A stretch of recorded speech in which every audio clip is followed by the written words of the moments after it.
L'imam Ahmed disait Innama al-hujjatu fil athar, al-hujjatu fil athar. Bismillah wa salatu wa salamu ala rasulillahi amma ba'd. Donc on revient dans la traduction de l'explication du livre de la gouvernance du Sahih Muslim. Donc le cheikh Ibn Uthaymin était en train de réfuter l'ambiguïté avancée par certaines personnes concernant le riba.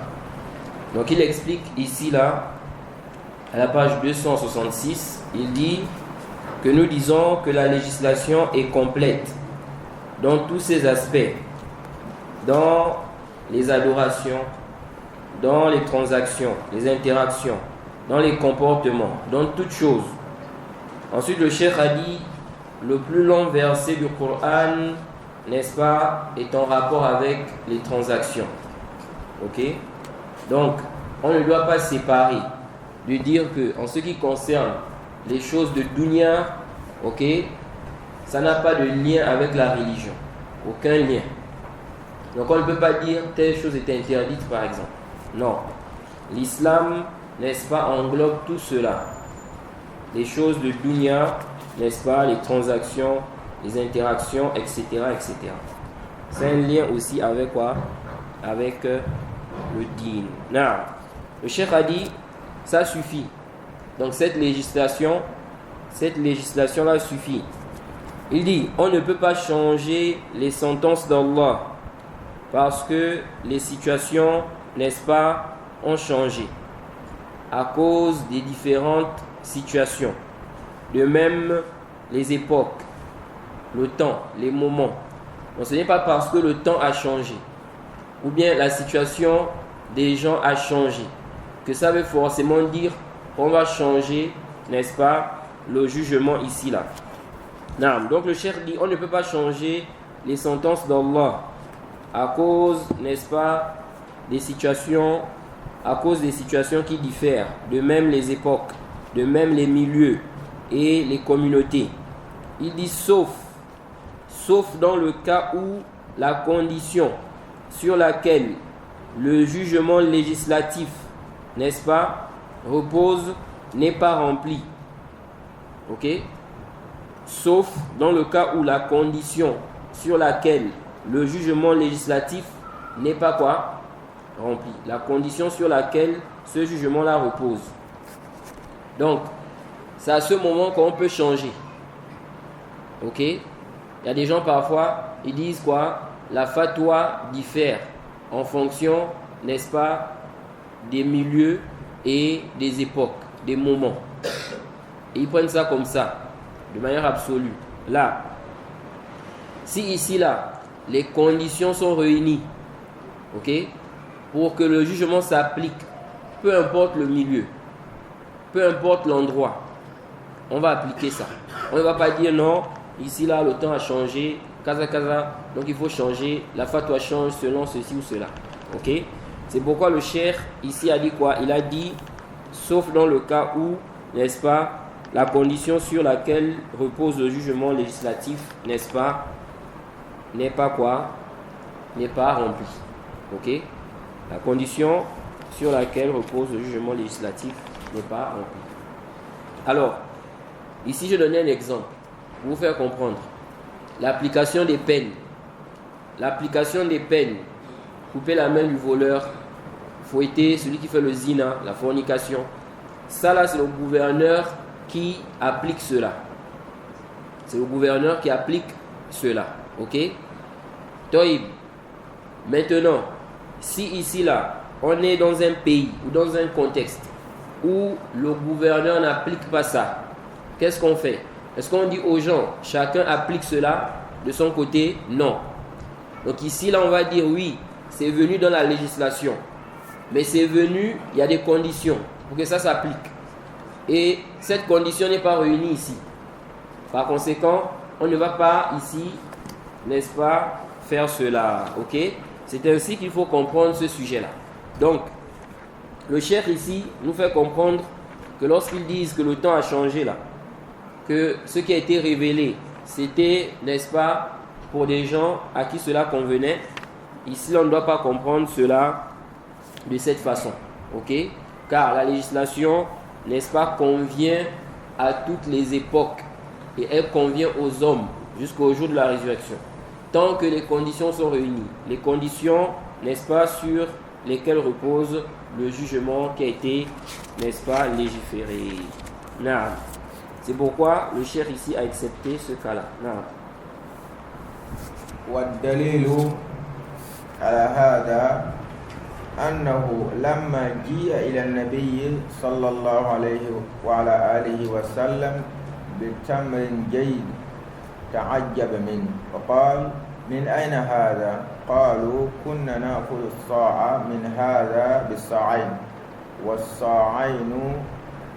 والصاعين بالثلاثة وهذا ليس فيه ظلم لأن قيمة الصاعين هي قيمة الصاع وليس فيه ظلم ولا استغلال فقال أوه عين الربا ثم أمر برده وهذا دليل واضح على أن الربا محرم على كل حال سواء كان فيه ظلم أم لم يكن. Bien. Ensuite, le cheikh Ibn Uthaymin dit la preuve que l'interdiction ici là, ce n'est pas en fonction de l'intérêt des gens. Ce n'est pas aussi parce que non, il n'y a pas d'injustice entre, n'est-ce pas, les deux ici. Et donc, ce n'est pas prohibé. Ou bien, comme ils ont dit, si c'est un riba qui est lié à l'investissement, n'est-ce pas, c'est autorisé. Si ce n'est pas le cas, c'est interdit. Le cheikh dit, la preuve, c'est que lorsque un compagnon est venu voir le prophète, il est venu avec de bonnes dates. Le prophète s'est étonné. Où est-ce qu'il a eu ces dates-là? Et il a dit quoi? Il lui a demandé, tu as eu ça où? Et il a dit, on prenait, n'est-ce pas, un sort des dates, on échangeait ça contre 2 sorts. Ok? Donc, un sort de ces dates-là, ces bonnes dates-là, contre 2 sorts de dates qui n'étaient pas quoi? Qui n'étaient pas des bonnes dates comme ça. Donc, au temps du prophète, n'est-ce pas, un compagnon a échangé 2 sorts de dates contre un sort de date. Pourquoi? Parce que ce qu'il voulait prendre là, c'était de meilleure qualité. Ok? De meilleure qualité. C'est comme aujourd'hui maintenant. Quelqu'un, il veut échanger. Il veut échanger par exemple le téléphone. Son téléphone avec un autre téléphone. Mais le téléphone qu'il veut récupérer là, c'est un téléphone de meilleure qualité. Ok? Quand les gens font ce genre de transaction, généralement, ils ne vont pas échanger ça comme ça. Celui qui va te donner le téléphone de meilleure qualité là, généralement, il va te demander de mettre quelque chose en haut, d'ajouter une somme d'argent. Parce que son téléphone est de meilleure qualité, que le tien. Ok? Ça là, ce n'est pas interdit. Ok? Concernant le téléphone, ce n'est pas quoi? Ce n'est pas prohibé, ce n'est pas interdit. Il y a des gens qui pensent que ça c'est interdit. Ça c'est faux. Ce n'est pas interdit. Aucun dalil qui interdit ça. Le riba ne concerne pas les téléphones. Donc le téléphone, on peut échanger ça comme on veut. Tu peux donner un téléphone contre 2, contre 3. 2 téléphones contre 6, contre 7. Ok? 8 téléphones contre 20. Tout ça, il n'y a pas de problème. Un nouveau téléphone contre un ancien. Ok? 2 anciens téléphones contre un nouveau téléphone. Tout ceci, ce n'est pas du tout prohibé. Mais il y a des choses lorsque tu échanges ça, lorsque vous faites l'échange comme ça, c'est le riba. Et ces choses-là ont été citées dans un hadith. Le prophète a cité 6 choses. Ensuite, les savants ont divergé. Est-ce que ici, là, on se limite à ces 6 choses-là, ou bien on va regarder les choses qui ont la même raison. On va donc faire l'analogie pour dire que le riba intervient dans toutes ces choses-là, qui ont la même raison que ce qui a été cité dans le hadith. Pas dans toutes choses. Comme certains ont compris. Parce qu'il y a des gens, ils ont compris, lorsqu'on dit, il y a des choses, lorsque tu échanges ça, ça doit être quoi? La même quantité et sur place. Ok? Ils ont compris de là que toutes choses qui vont échanger, il faut que ça soit comme ça. Non. Il y a des choses, certaines choses. Par exemple, le riz. par exemple le riz, par exemple le blé, par exemple des dattes, par exemple le sel, par exemple l'or, l'argent, ok?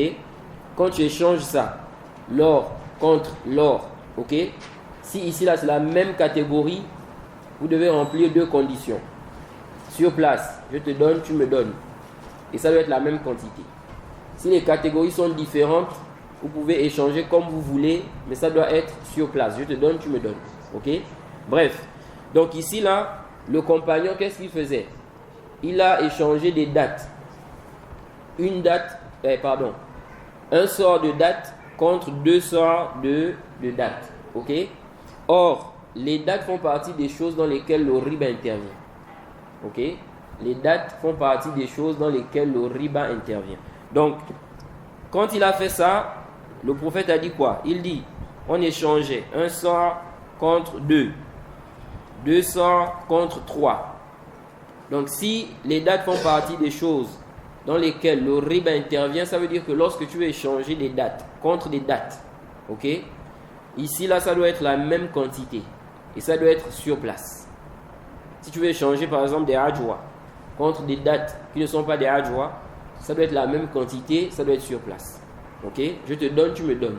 Ce n'est pas je te donne le sac et puis je vais venir prendre pour moi demain, ou bien le soir. Ça, ce n'est pas quoi? Autorisé. Ça, c'est le riba. Le riba dans la vente. Ok? Le riba dans l'échange, dans la vente. Donc, ce compagnon-là faisait ça. Mais il ne savait pas que c'est interdit. Ok? Et ça montre aussi que celui qui ne sait pas, n'est-ce pas, la menace ne s'applique pas sur lui. Ok? Parce qu'il ne savait pas. Il ne savait pas. Non. Donc, qu'est-ce que le prophète a fait? Le prophète, ici, lui a expliqué que ça, c'est interdit. Ok? Le Cheikh Ibn Uthaymin dit ici. Il dit, ici, là, il n'y a pas d'injustice. Ok? Il n'y a pas d'injustice. Parce qu'ils ont dit non, comme il n'y a pas d'injustice là, donc c'est autorisé. Le riba qui est prohibé, c'est là où il y a l'injustice. Le Cheikh Ibn Uthaymin a cité ici un hadith. Là où le compagnon échange 2 sorts de dates, des vieilles dates, ok, qui ne sont pas de meilleure qualité, contre ce qui est de meilleure qualité. Où est l'injustice ici? Parce que les dates qu'il va récupérer là sont supérieures. Ok, ce sont des dates de meilleure qualité. Donc sa valeur, c'est la valeur de 2 sorts là. Ok, donc ici il n'y a pas d'injustice. Donc le Cheikh Ibn Uthaymin dit il n'y a pas d'injustice ici, car la valeur de 2 sorts, n'est-ce pas, c'est la valeur d'un sort de bonne qualité, des dates là. Ok, il dit donc il n'y a pas d'injustice, il n'y a pas aussi d'exploitation ici. S'ils ont dit l'interdiction, c'est le riba qui est lié à l'exploitation. Lorsque les riches exploitent les biens des pauvres. Il dit, il n'y a pas ça aussi ici. Il dit, le prophète a dit, c'est du riba. Ok, c'est clairement du riba. Puis il lui a demandé de rendre ça. Ok, d'aller rendre. Ok, le cheikh dit, ceci est une preuve claire, n'est-ce pas, que le riba est prohibé dans toutes les situations. Qu'il y ait de l'injustice dans ça ou non. نعم. فإن قال قائل وهل مثل ذلك On ne passe pas.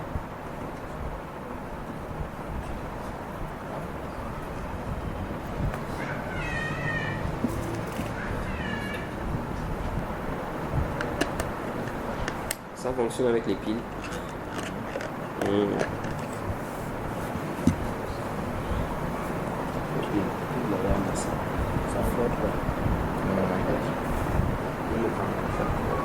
Les piles sont faibles, apparemment. Il faut en acheter.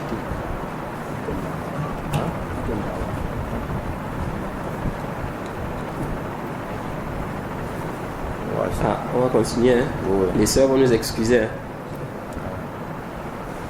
Ah. فإن قال قائل وهل مثل ذلك قول الله تعالى ومن لم يحكم بما أنزل الله فأولئك هم الكافرون الظالمون الفاسقون الآية.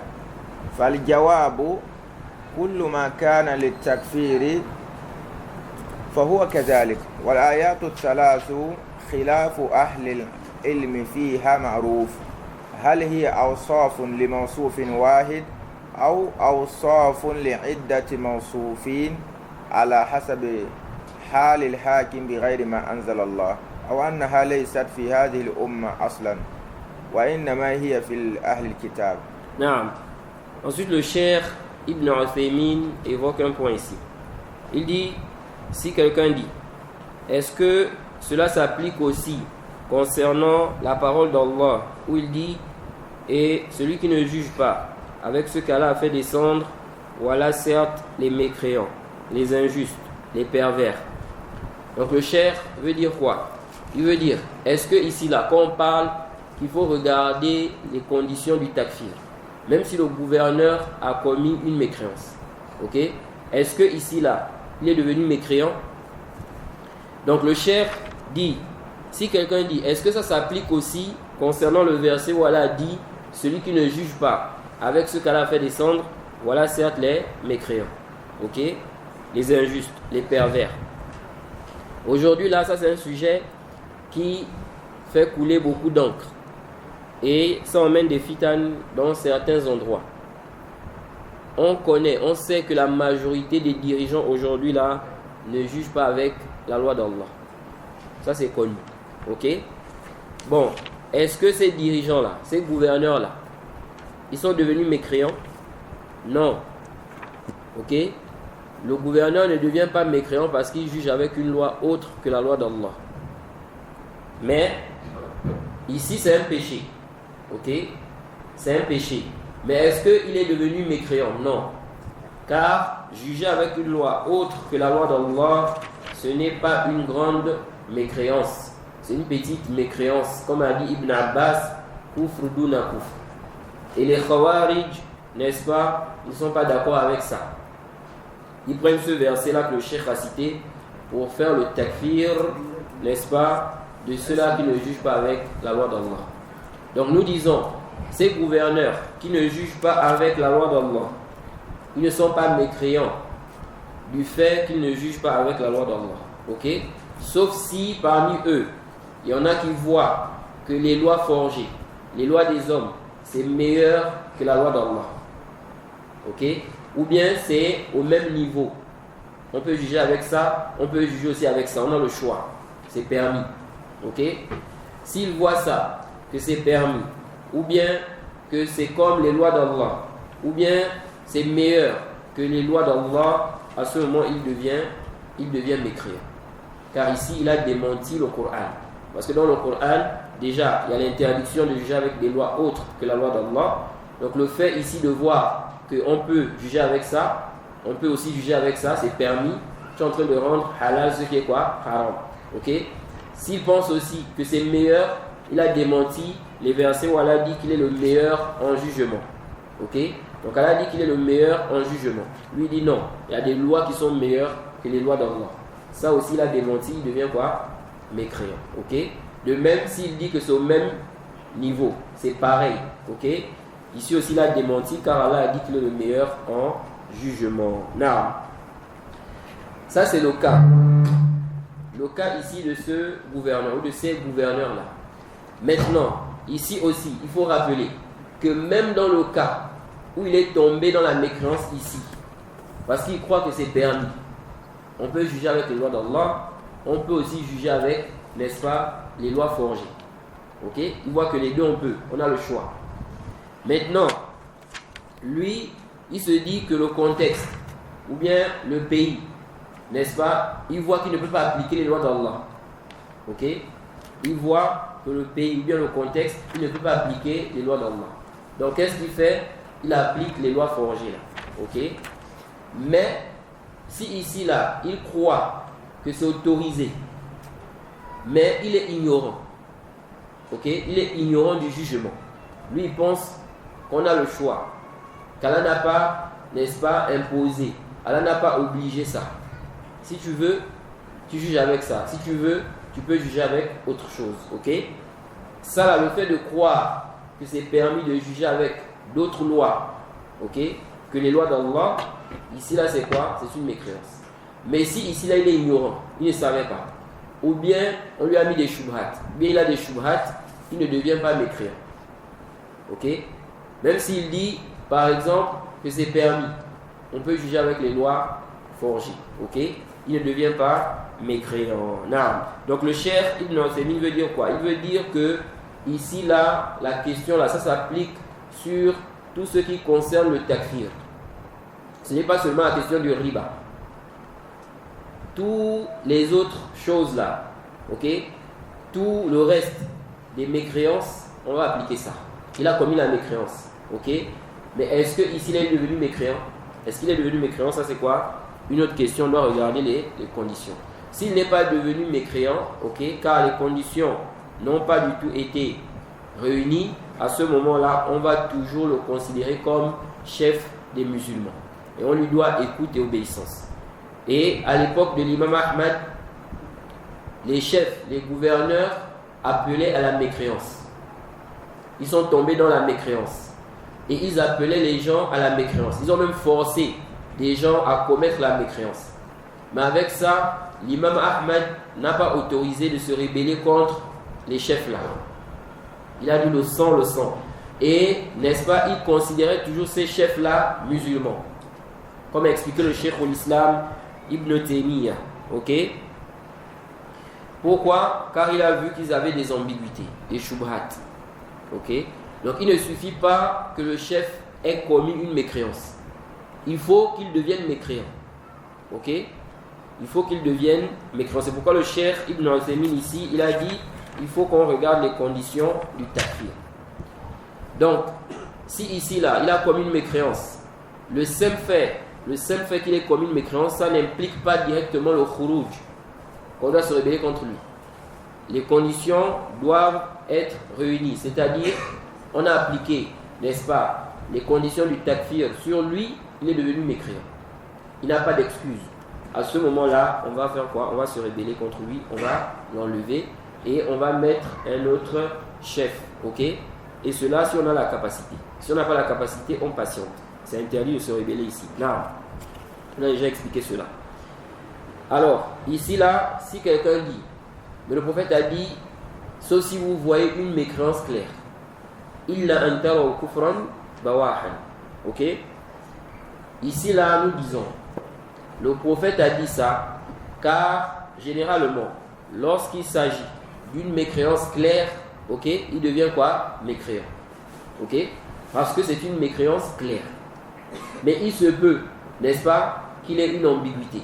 Il se peut qu'il soit ignorant à cause du milieu, à cause des gens qui sont autour de lui. Ok? À ce moment-là, on doit ici s'assurer que les conditions sont réunies et qu'il est devenu quoi? Mécréant. Non. Ensuite, le Cheikh Ibn Uthaymin a dit, ici là, le jugement s'applique à tout ce qui concerne quoi? Le takfir. On va regarder les conditions. Ensuite, il dit, les trois versets, donc les versets qu'il a mentionnés ici là, ou dont il a fait allusion, ces trois versets là, la divergence des gens de sciences est connue concernant cela. Ok? Est-ce que ici là, ce sont des qualificatifs pour décrire, n'est-ce pas, une même personne? Ou bien, on a ici trois qualificatifs pour trois personnes. Ok? Trois situations. Car Allah a dit, celui qui ne juge pas avec ce qu'Allah a fait descendre, voilà certes, n'est-ce pas, ceux qui ne jugent pas avec ce qu'Allah a fait descendre, voilà certes les mécréants. Ceux qui ne jugent pas d'après ce qu'Allah a fait descendre, voilà certes les injustes. Ceux qui ne jugent pas avec ce qu'Allah a fait descendre, voilà certes les pervers. Donc le cheikh dit ici, les savants ont divergé.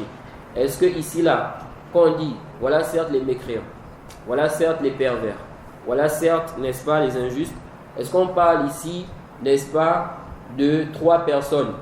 Donc on va dire, par exemple, celui qui juge avec une loi autre que la loi d'Allah, dans telle situation, c'est lui qui est kafir. Ok? Celui qui juge avec une loi autre que la loi d'Allah, n'est-ce pas, dans telle situation, c'est lui qui est pervers, celui qui est injuste. Donc les savants ont divergé par rapport à ça. Et ici, il nous explique qu'il y a des savants qui ont vu qu'ici, l'on parle, ce sont des qualificatifs pour décrire, n'est-ce pas, une même personne. Donc celui qui juge avec une loi autre que la loi d'Allah, il est mécréant. Il est quoi? Pervers. Et il est quoi? Il est injuste. Ok? Là, maintenant, de qui il est question exactement ici là, comme on l'a expliqué. Ok? On a dit ici qu'il s'agit ici d'une petite mécréance. Sauf si, n'est-ce pas, il voit que c'est halal ou bien que les lois forgées sont meilleures que les lois d'Allah ou bien sur le même niveau. À ce moment-là, il devient mécréant. Naam. وقوله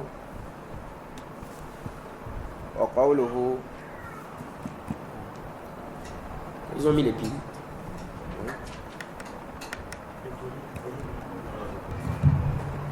وقوله كفرا أما إذا رأينا فسقا وعلمنا أنه فسق وأن هذا الإمام متحمل الفسق كأن يكون يهوى الأغاني أو شرب الخمر أو الزنا أو اللواط وهذا لا يصل إلى حد الكفر فلا يجوز أن نخرج عليه لأنه لا بد أن نرى كفرا. Naam. Donc le cheikh dit, le prophète a dit kufran, une mécréance. Il dit, mais si on voit une perversité, comme aujourd'hui, il y a beaucoup de gens, ils disent, bon, tel chef, le roi d'Arabie Saoudite, il a fait kaza kaza, ok? Ici, là, ce qu'il a fait, c'est un fisc ou bien c'est un kufr? Est-ce que ici, là, c'est un fisc ou bien c'est quoi? Ou bien c'est une mécréance? Donc le cheikh dit, il faut que ça soit une mécréance. Ce n'est pas une perversité. Il dit, si on voit une perversité, on a connaissance que c'est une perversité, ok? Et que cet imam-là, il a commis, n'est-ce pas, une perversité, ou bien la perversité. Comme quoi? Le cheikh dit, comme le fait, n'est-ce pas, qu'il est passionné par la musique, ok? Il écoute la musique, il est passionné par la musique. Ou bien, n'est-ce pas, il consomme de l'alcool, ok? Ce gouverneur-là, par exemple, c'est un alcoolique. On le voit même à la télé, n'est-ce pas? Dans des assises, il consomme de l'alcool. Ça, ce n'est pas quoi? La mécréance. C'est une perversité. Ça ne donne pas le droit de se rebeller contre le chef. Il dit, ou bien le zina, ok? La fornication, ou bien l'adultère. Il dit, ou bien il a des rapports avec un homme comme lui, ok? Donc le chef a des rapports avec un homme comme lui. C'est un péché ou pas? C'est un péché, ok? Mais ce n'est pas une mécréance. Ce n'est pas quoi? Ce n'est pas une mécréance. Donc ça ne donne pas le droit de se rebeller contre lui. Ça ne donne pas le droit de se rebeller contre lui. Le prophète a dit kufran. Il faut que ça soit une mécréance. Or ça, par consensus des savants, ce n'est pas une mécréance. Un homme qui a des rapports avec un homme comme lui, ce n'est pas une mécréance. Ça fait partie des grands péchés. Mais ce n'est pas quoi? Une mécréance. Non. Ensuite, le cheikh dit ici, ceci n'atteint pas le degré de la mécréance. Ok? Tout ce qu'il a cité là. Il dit ça n'atteint pas le degré de la mécréance. Non. Il dit donc, il n'est pas permis de sortir contre lui, de se rebeller contre lui, malgré tous ces péchés là. Ok? C'est le prophète qui a dit. Parfois, il y a des gens qui disent, ah, comment ils peuvent dire ça? J'ai vu des gens, ils ont dit, même si on voit le gouverneur faire le zina à la télé, tout le monde voit ça. Ils disent toujours quoi? Il faut écouter, obéir. C'est le prophète qui a dit. Il a dit, illa antara wa kufran. Et c'est pas tout. Il a dit, bawahan. Sauf si vous voyez une mécréance claire. Jay, ça ce n'est pas une mécréance claire. Ce n'est même pas une mécréance aslan. Vous voyez? Donc ici, là, nous disons, tu n'as pas le droit de contester le pouvoir ici. Non. Il dit, car il faut qu'on voit une mécréance. Il faut qu'on voit une mécréance. Non. فإذا قال قائل لماذا لا نحمل الرؤية في قوله إلا أن تروا على الرؤية البصرية فالجواب لأنه قد لا يكون منوطا بالرؤية البصرية فقد يكون مسموعا فإذا فسرناه بالعلم شمل ما علم بالبصر وما علم بالسمع. Non, il dit ici, quelqu'un dit, pourquoi ne disons pas ici, quand le prophète a dit, sauf si vous voyez, pourquoi on ne dit pas ici qu'il s'agit de la vue? Pourquoi on ne dit pas ici qu'il s'agit de la vue? Donc on a vu avec nos yeux. Le cheikh dit la réponse, parce que ici, là, on peut voir avec nos yeux, ok? Mais on peut aussi entendre, ok? il a prononcé une mécréance. On n'a pas vu avec nos yeux, mais on a entendu. Ok? On entend, il prononce des paroles de mécréance. On ne va pas dire qu'on ne prend pas ça en compte, parce que ici, là, on ne le voit pas. On a entendu ça à la radio. Ok? Donc, il faut ici quoi? Le chef dit ici que, sauf si vous voyez, c'est-à-dire, vous avez pris connaissance comme on l'a vu.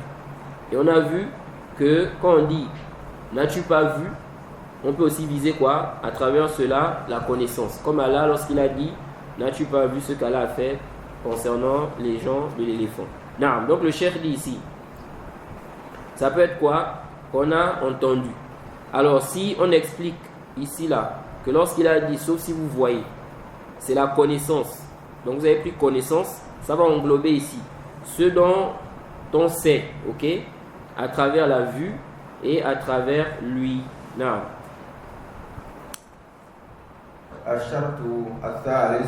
Donc, ici le cheikh a cité deux conditions d'abord. Quelles sont ces deux conditions-là? Quelles sont ces deux conditions? Hein? On doit voir. Non. Deuxième condition? Mécréance. Toïb. Ensuite il dit, troisième condition. Non. الشرط الثالث بواحا والبواح الشيء الواسع بمعنى أنه واضح وضوح الشمس في النهار وليس من الكفر الخفي. فمثلا إذا رأينا هذا الإمام يستعمل الخمر مثلا فإنه يحتمل أنه يستحله لأنه مدمن له، ويحتمل أنه لا يستحله لكنه ابتلي به، فلا يكون هذا كفرا بواحا لأننا لا ندري هل يستحله أو لا. وفرق بين من يستحل الخمر فيكون كافرا ومن يشربه ويعتقد أنه معصية فلا يكون كافرا. نعم. Le chef dit troisième condition. Le prophète a dit bawahan, clair, une mécréance claire. Il dit bawah, c'est quelque chose qui est vaste. Ok? Le sens ici, c'est-à-dire c'est clair, comme le soleil dans la journée. Ok? C'est clair comme ça. Il dit ce n'est pas une mécréance subtile, cachée. Il dit par exemple si on voit que le chef, le gouverneur, le président, le roi, il consomme de l'alcool. Il dit il y a l'hypothèse qu'il voit que c'est halal. Ok? Donc il est alcoolique car il est alcoolique. Et il y a l'hypothèse qu'il ne voit pas que c'est halal, que c'est autorisé. Mais il a été éprouvé par ça. Ok? Il y a des gens comme ça, ils sont éprouvés par certains péchés. Ok? Ils ont du mal à délaisser. Ils ont du mal à délaisser ça.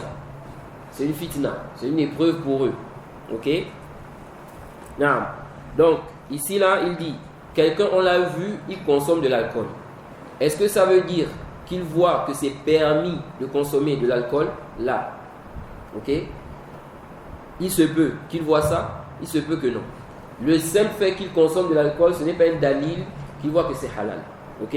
C'est pourquoi on doit savoir, on doit lui demander s'il voit que c'est halal. Ok? Donc, ici là, tant qu'il n'a pas dit, comme on va le voir, il n'a pas dit que c'est halal, c'est permis, ou bien il n'a pas écrit ça.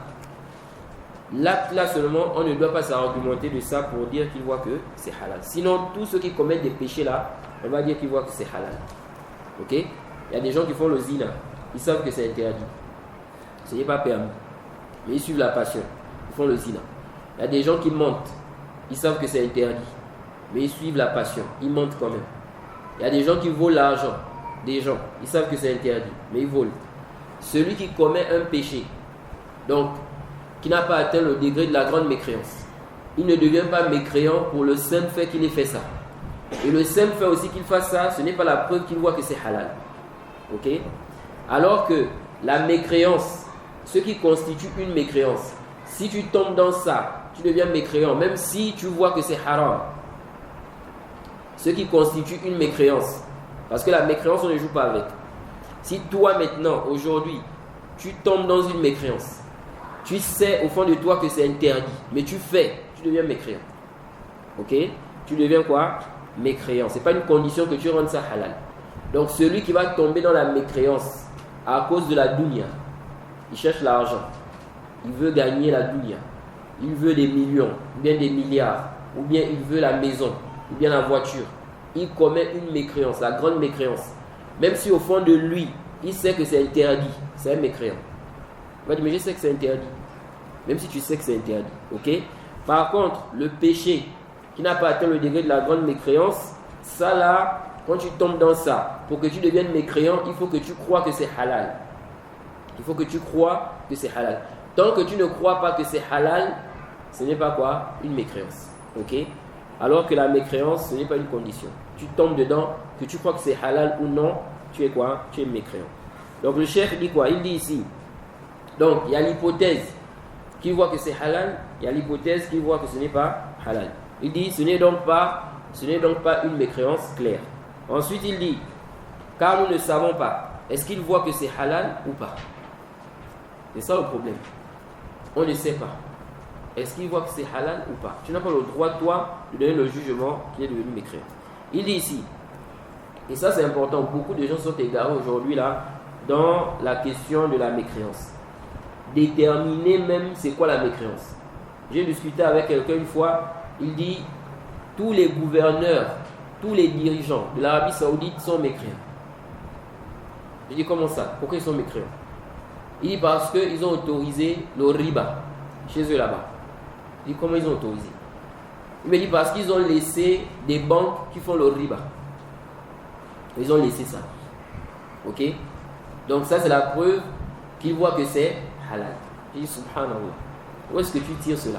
Le riba, faire le riba, commettre le riba, ce n'est pas une grande mécréance. Par consensus des savants. Sauf si la personne voit que c'est halal. Toïb, celui qui laisse des gens faire le riba, il devient mécréant. Il ne devient pas mécréant. Celui qui fait même le riba, c'est-à-dire, il fait, celui qui fait, il n'est pas mécréant. Maintenant, que dire de celui qui ne fait pas? Il a seulement laissé. Ok? Tu fais riba, il te laisse faire riba. Et ça, c'est si on suppose que ce que tu dis est vrai. Que quoi? Qu'ils ont quoi? Laissé les banques, n'est-ce pas, faire le riba. Ça peut être dans des questions à divergence entre les savants. Certains savants voient que telle transaction c'est du riba. D'autres voient que ce n'est pas du riba. Si en Arabie Saoudite, ils ont adopté la position des savants qui ont dit que ce n'est pas du riba par exemple. Où est l'ishkal? À cause de ça, tu vas faire le takfir, tu n'as pas le droit. Donc les gens aujourd'hui là, ils confondent. Ok? Ils confondent quoi? Les choses. Quelqu'un qui laisse ses enfants commettre le zina, ça ne veut pas dire qu'il voit que c'est halal. Un papa maintenant, il a la maison. Il a par exemple des filles. Ces filles-là emmènent des hommes dans la maison pour faire le zina. Il sait ça. Il ne parle pas, il ne dit rien. Ça veut dire qu'il est devenu mécréant, il voit que c'est halal? Non. Ok? Il faut qu'il dise lui-même que oui, c'est permis dans l'islam. Le zina est halal. Mais s'il n'a pas dit, ou bien il n'a pas écrit, le seul fait qu'il laisse, tu ne dois pas déduire qu'il voit que c'est halal. Ok? C'est ainsi. Et donc, tout celui qui va laisser quelqu'un commettre un péché, ok? On ne dit pas, on ne déduit pas de là qu'il voit que c'est halal. Jusqu'à ce qu'il dise lui-même que oui, c'est autorisé. Il y a des gens aujourd'hui là, ce sont des musulmans. Ils ont des hôtels. L'hôtel. Ils savent bien que les gens viennent faire le zina là-bas. Mais ils ne disent rien. Ils laissent. Tu vas dire qu'il est devenu mécréant, il voit que c'est halal. Le zina est halal dans l'islam. C'est permis de faire le zina? Non. Ok? Si tu vas lui demander si le zina, la fornication, c'est autorisé, il va te dire c'est interdit. Ok? Donc, on ne doit pas déduire, n'est-ce pas, du fait que le chef, n'est-ce pas, commet un péché qu'il voit que c'est halal. Non, le cheikh a dit. Donc, le cheikh a dit ici, il y a une différence entre celui qui voit que l'alcool est halal, il devient mécréant, et celui qui consomme de l'alcool tout en croyant que c'est un péché. Ok? Celui-là n'est pas mécréant. Non. وهنا مسألة إذا أقدم شخص على معصية من المعاصي وأصر عليها فهل بمجرد إصراره يحكم عليه بأنه استحلها أو أن الاستحلال عمل قلبي لا يظهر إلا أن يتكلم به الإنسان؟ الجواب الثاني هو الحق، لأن كثيرا من الناس يصرون على المعاصي ويعتقدون أنها حرام، لكن يقولون أجزنا أن نفتك منها، وتجده إذا فعل المعصية يستغفر الله منها، بل إن بعض الناس ينذر نذرا مغلظا ألا يفعل هذه المعصية ولكنه يعجز. والاستحلال لا يشترط فيه أن يكون الدليل قاطعا، بل لو قال القائل هذا الحديث قاله الرسول عليه الصلاة والسلام وصرح بأنه حرام لكن أرى أنه حلال، فإنه يكفر حتى وإن كان من أخبار الآحاد ما دام يعتقد أن الرسول صلى الله عليه وسلم قاله. Non. Le cheikh dit ici là. Ici, il y a une question. Si un homme commet un péché, parmi les péchés, et il persiste dans ça, ok? Donc il commet le péché, il persiste. Il dit, est-ce que le simple fait qu'il persiste ici là, on va juger qu'il a rendu ça halal? Ok? Donc il commet le péché, il persiste dans ça.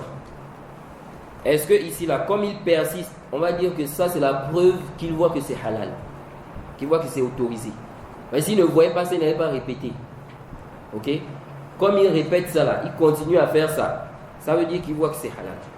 Le cheikh dit ici, ou bien on va dire que l'istihlal, donc le fait de croire qu'une chose est halal, c'est une œuvre du cœur. Ok? Ça n'apparaît pas sauf si l'homme lui-même parle. Il dit que c'est halal. Ouais, c'est dans le cœur là. Comment tu sais que lui il voit que c'est halal? Alors ici là, il y a des gens aussi qui se sont égarés ici. Ok? Des gens qui se sont égarés sur cette question là. Ils ont pensé que le fait de persister sur le péché, c'est la preuve que tu vois que c'est halal. Vous voyez? Comme, n'est-ce pas, Abu Ishaq al-Huwaini d'Égypte, concernant le riba. On lui a posé la question sur quelqu'un qui, n'est-ce pas, il persiste à commettre le riba. Il dit celui-là, il voit que c'est halal. Et il a donné le ta'lil. Il dit parce qu'il persiste. Vous voyez? Parce qu'il persiste. C'est lui-même qui a dit. Vous voyez? Ça c'est une erreur. Et malgré les réfutations, les conseils, il a philosophé. Au lieu de revenir, de dire que je me suis trompé, je me repens auprès d'Allah, ce que j'ai dit là c'est batil, c'est faux, ne prenez pas ça en compte. Non, il a tourné. Et c'est comme ça. Subhanallah. Lorsque tu te trompes, reviens. Tu t'es trompé, tu reviens. Ah, je n'avais pas bien compris ça. J'ai mal appréhendé la chose. Tu es un être humain. Ok? Tu reviens, tu reconnais ton erreur. Mais que tu persistes dans ça, cela ne va pas t'élever. Au contraire, ça va te rabaisser. Et aujourd'hui, où est-ce qu'il est chez les gens de la Sunna? Les gens de la Sunna ne le prennent pas en référence. Vous voyez? Non. Donc ici, là, le cheikh dit quoi? Il dit ici que la réponse c'est quoi? La réponse ici, là, c'est la deuxième réponse. Ok? Donc c'est quoi la deuxième réponse ici que le cheikh a donné? La deuxième réponse, c'est quoi? Concernant l'istihlal. Non.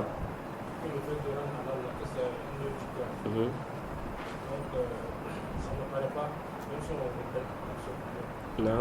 À quel moment ça va apparaître? Non. Ok. Donc ici là il a dit, est-ce qu'on va dire que le simple fait que la personne persiste, on dit ça c'est la preuve que la personne voit que c'est halal, ou bien on va dire non, croire qu'une chose est halal là, c'est une œuvre du cœur et ça n'apparaît pas sauf si la personne dit cela. Ok. Il a dit la réponse qui est juste c'est la deuxième. Ok. C'est-à-dire que c'est une œuvre du cœur, ça n'apparaît pas sauf si la personne parle. Mais nous on ajoute ici ou bien elle écrit. Il faut ajouter à côté. Ou bien la personne écrit. Donc ce n'est pas seulement la bouche. Ok? Non, la personne a parlé. Elle dit c'est halal. Ou bien elle écrit. Même si elle n'a pas parlé. Elle écrit. J'ai décidé. Ou bien je vois que c'est halal. On fait sortir communiqué. Ok? Le chef, le gouverneur a dit que c'est autorisé. Dans l'islam, il n'y a rien qui interdit cela. Ok? C'est permis. Ici là il a rendu ça quoi? Il a rendu ça halal. Ok. Naam, le cheikh dit ici, car beaucoup de gens persistent sur les péchés et ils croient que c'est quoi? C'est haram. Vous voyez? C'est pourquoi, si on doit dire que le fait de persister là, sur le péché, ça prouve que tu rends ça halal et donc tu deviens mécréant, alors ça veut dire que ceux qui font des péchés et qui ne sont pas mécréants, c'est uniquement ceux qui se repentent. C'est ce que ça veut dire. C'est-à-dire que celui qui ne se repent pas, il devient mécréant. Ok? C'est-à-dire qu'il tombe dans le péché, il ne se repent pas et il persiste dans ça. Ok? Alors que ça, c'est complètement batilun et aucun dalil qui justifie que le fait de persister sur le péché, ça devient quoi? De la grande mécréance, tu deviens mécréant. Non. C'est à cause de ça aussi que certains gens de science ont emmené un ishkal par rapport à celui qui délaisse la prière. Ok? Celui qui délaisse la prière, les savants ont divergé. Est-ce qu'il est mécréant ou pas? C'est connu. Certains savants ont dit, s'il délaisse une seule prière, il est mécréant. D'autres ont dit non, s'il délaisse 3 prières. Ok? D'autres ont dit non, c'est s'il ne prie jamais. Mais s'il prie parfois, il délaisse parfois, c'est un musulman. Ok?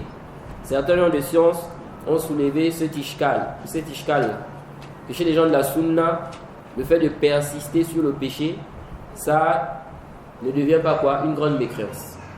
Ok? Ce n'est pas parce qu'il est en train de persister sur le péché que ça se transforme en une grande mécréance. Non, plus il commet le péché, plus il a les péchés. Ça, il n'y a pas de doute. À chaque fois que tu commets le péché là, tu prends des péchés. Mais est-ce que ça devient une grande mécréance? Quelqu'un consomme de l'alcool lundi, mardi, mercredi, jeudi, vendredi, samedi, dimanche, ou bien toute la journée. Ça ne devient pas de la grande mécréance. Donc il n'a pas rendu ça halal. Ok? Donc l'ishkal ici c'est quoi? C'est que les savants qui ont dit, si tu délaisses une seule prière, c'est un péché, c'est un grand péché. Mais ça ne fait pas sortir de l'islam. Donc ça veut dire quoi? Ça veut dire que délaisser la prière, en réalité, chez ces savants-là, ce n'est pas une grande mécréance à la base. Maintenant ils disent, s'il ne prie jamais, c'est une grande mécréance. Donc ça veut dire quoi?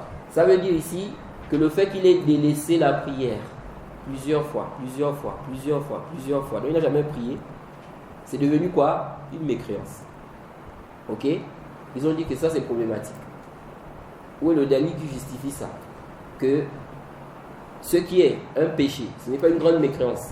Mais donc quand on fait ça plusieurs fois, ça devient quoi? Une grande mécréance. La même chose aussi pour ceux qui ont dit quoi?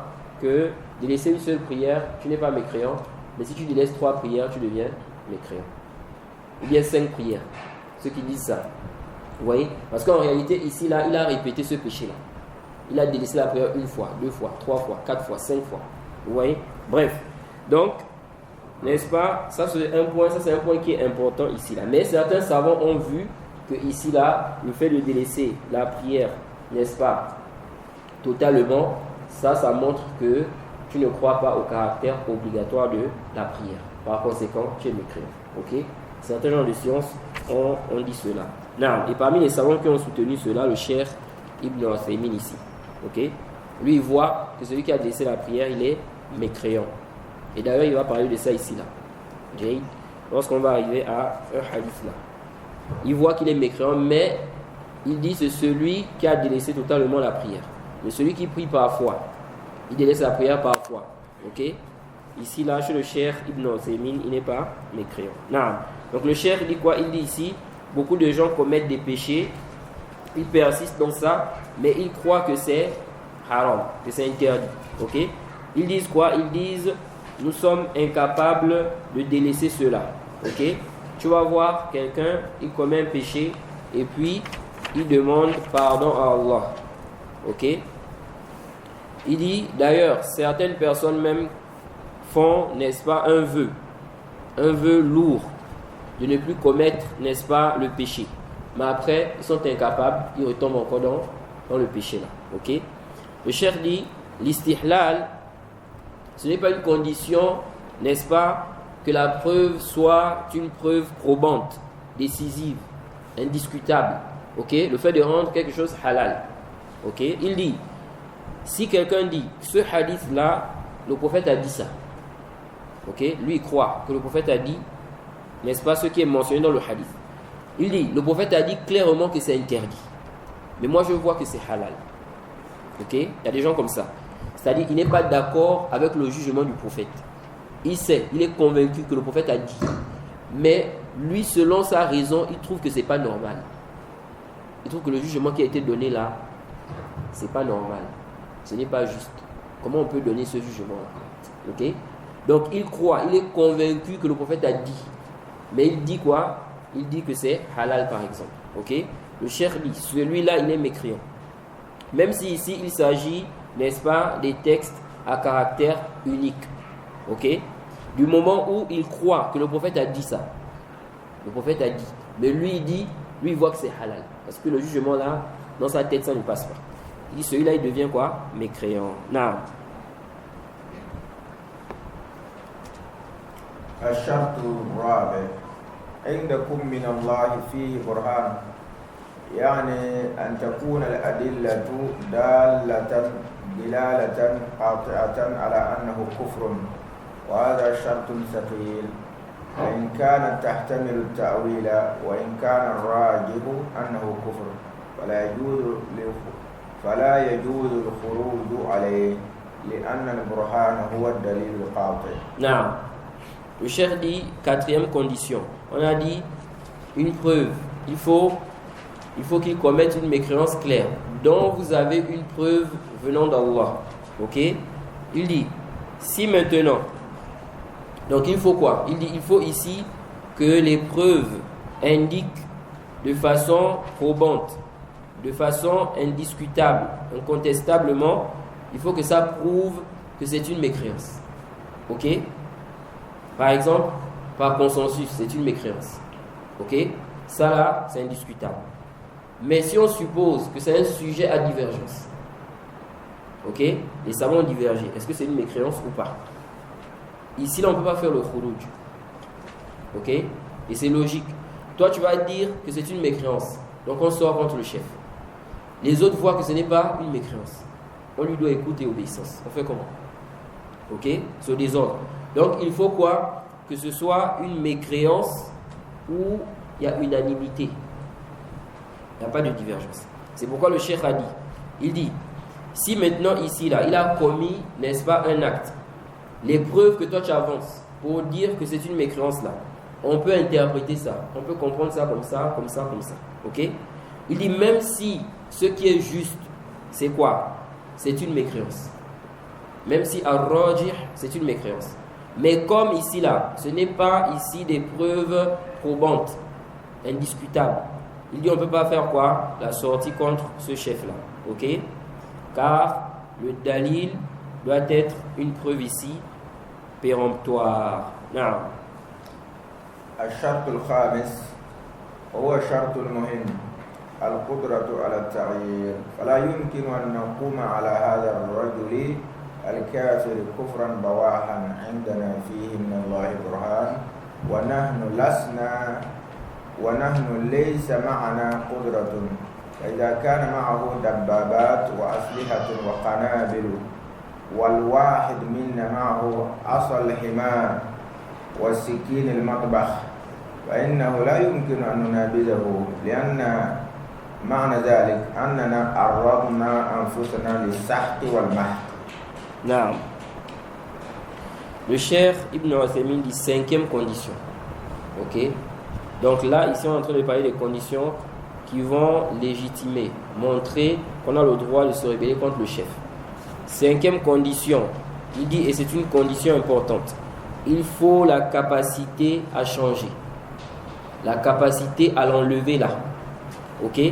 S'il n'y a pas la capacité, même si c'est une mécréance claire, même s'il a commis une mécréance claire, même si, n'est-ce pas, il dit même, j'ai abandonné l'islam, je ne suis plus musulman. Du moment où on n'a pas la capacité de l'enlever, on doit patienter. On n'a pas le droit de se rebeller contre lui. Le cheikh dit, il n'est pas possible qu'on se lève, n'est-ce pas, contre cet homme mécréant qui a commis une mécréance claire, dont nous avons la preuve venant d'Allah, ok, alors que nous n'avons pas la capacité. Ce n'est pas autorisé. Il dit ici par exemple, n'est-ce pas, il possède des chars, ok, des armes, des bombes. Et l'un d'entre nous, il a avec lui le bâton, n'est-ce pas, de l'âne.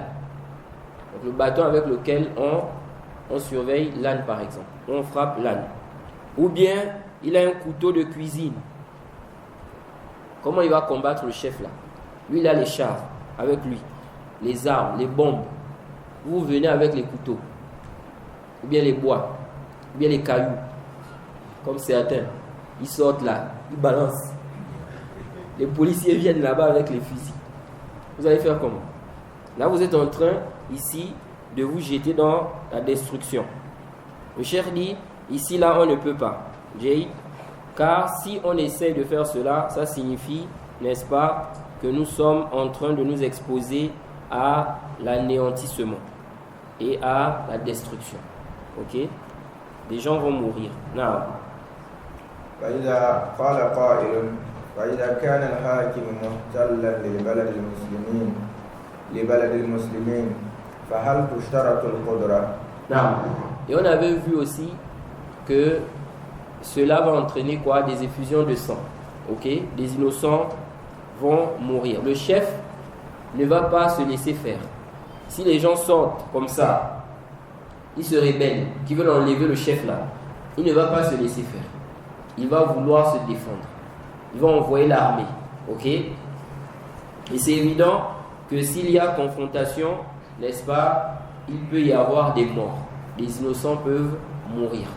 Et lorsqu'il y a ces choses-là, vous allez voir que ceux qui sont pour là, vous allez voir que généralement, ils sont contre ceux-là qui ne sont pas pour. Ou bien, ils sont contre ceux qui ne les rejoignent pas. Ils sont contre ceux-là qui ne vont pas les rejoindre. C'est pourquoi, vous allez voir certains. Si maintenant toi, tu as ouvert ton magasin, eux ils sont en train de sortir là, contre le chef, ils peuvent venir là. Il faut fermer ça. Si tu ne veux pas fermer, on peut faire quoi? Te casser la boutique. Vous voyez? Que pourquoi tu ouvres? Ok? Tu dois nous suivre aussi dans ce qu'on fait. Donc ce sont des choses qui emmènent des maux, ok, dans la société. Vous allez voir des gens qui ont perdu des magasins. Dans ces histoires-là, quelqu'un a investi de l'argent. Il a tout perdu comme ça, à cause de ces manifestations. Imaginez-vous, quelqu'un, il a de la famille, il a des enfants, il a des femmes. C'est avec ça qu'il nourrit sa famille. Maintenant, à cause de ces manifestations-là, on vient tout casser. On prend tout, on vole. C'est un mal. L'islam n'autorise pas ce genre de choses.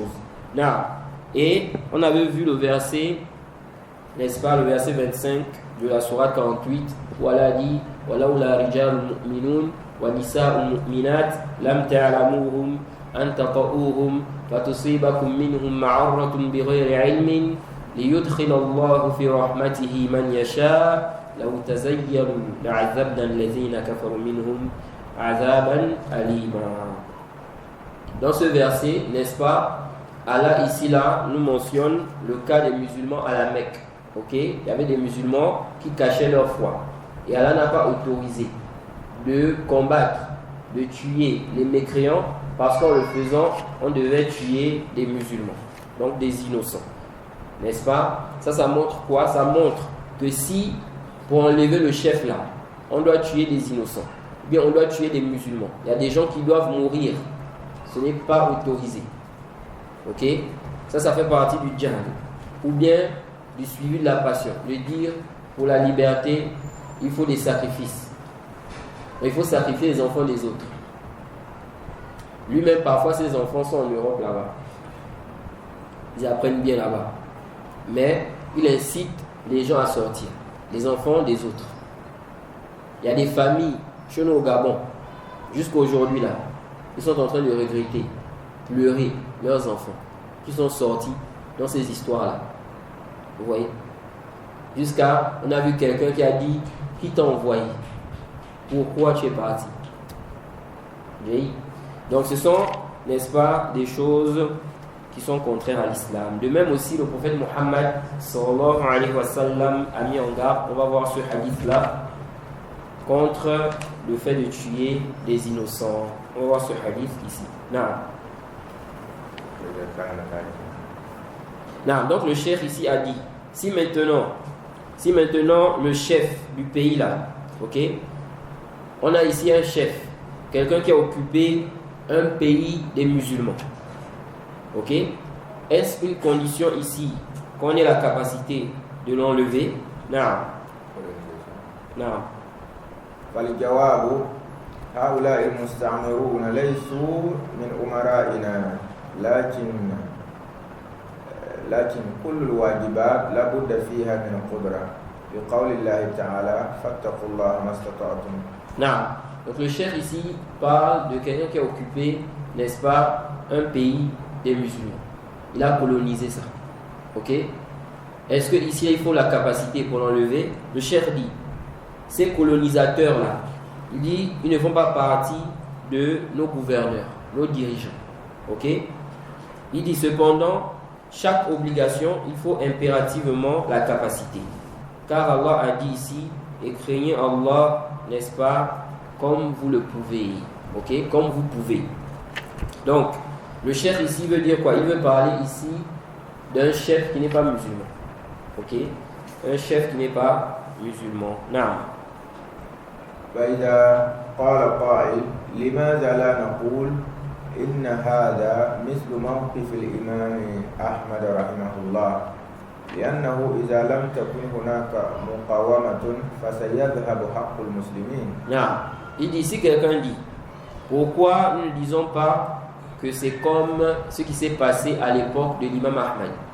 L'imam Ahmad, n'est-ce pas, lorsqu'on a demandé aux gens de dire que le Coran est créé, certains gens de science, n'est-ce pas, ont vu ça comme une contrainte et ils ont dit, ok, mais l'imam Ahmad, il a refusé. Il a refusé de dire que le Coran est créé et il a été fouetté. Ok? Donc le chef dit ici, pourquoi, n'est-ce pas? Donc si quelqu'un vient à dire, pourquoi on ne peut pas prendre cela comme la situation de l'imam Ahmed? Donc c'est-à-dire quoi? C'est-à-dire ici qu'on va faire face à ce chef-là. On fait face à ce chef-là, ok? Le chef Ibn Uthaymin dit, car si on ne le fait pas, ok? Donc si quelqu'un dit, si on ne fait pas ça, le droit des musulmans sera perdu, ok? Le droit des musulmans sera perdu. La réponse, non. فالجواب المشكلة أن المقاومة هنا ليست فكرية أو معنوية بل هي بدنية. فإذا كانوا أقوى منا فإننا لو تحركنا أبادونا نعم نتربص بهم الدوائر ونتحرى الوقت الذي يناسب. Non. Le chef dit ici, la réponse, c'est quoi? C'est que le problème ici, c'est qu'il ne s'agit pas, n'est-ce pas, d'une résistance, on va dire, idéologique, ok? Ou bien morale. Donc pourquoi on ne résiste pas? Pourquoi on ne va pas résister ici? Le chef dit ici, le problème, c'est qu'ici, là, il n'est pas question d'une résistance idéologique, mais plutôt une résistance physique. Ok? Il dit, donc si ici là, ils sont plus forts que nous, si on bouge, ils vont nous anéantir. Ok? Et donc qu'est-ce qu'on fait? Le chef dit, non, nous attendons leur chute. Ok? On attend le moment idéal. Pourquoi? Pour les enlever ou bien pour l'enlever. Non. Mais déjà les textes suffisent. Quelqu'un qui dit, pourquoi on ne fait pas face ici? Ils disent le prophète est interdit. Sauf si c'est une mécréance claire et sauf si quoi? On a la capacité. Si on n'a pas la capacité, ce n'est pas quoi? Autorisé. Non. إذن فالمسألة مقيدة بقيود شديدة حتى لا تحصل الفوضى لأنه لو ترك الأمر لأنه لو ترك الأمر وما يراه الإنسان المنابذ لكان كل إنسان يعتقد أن هذا كفر قام مباشرة فكل هذه الشروط من أجل حفظ الأمن وعدم التسرع. Non, le chef dit donc, ici on voit que les restrictions sont dures et ceci pour qu'il n'y ait pas de désordre. pour qu'il n'y ait pas de désordre. Il dit car si on laisse la chose comme ça, selon ce que les gens voient, ok, celui-là qui veut se soulever ou bien enlever le chef, ok, ou combattre le chef, alors chaque personne qui va croire que c'est une mécréance, donc le chef a commis une mécréance, il va se lever, ok. Il dit donc toutes ces conditions-là, c'est pour préserver la sécurité et ne pas se précipiter. C'est pour préserver la sécurité et ne pas se précipiter. Non. وهنا مسائل الأولى إذا كان الحاكم يكره الرعية على المعصية فهل يجوز الخروج عليه؟ الجواب يكره الرعية على المعصية. نعم. فهل يجوز الخروج عليه؟ Non, le chef dit, si maintenant le chef, là, le gouverneur, il force la population à commettre quoi? Un péché.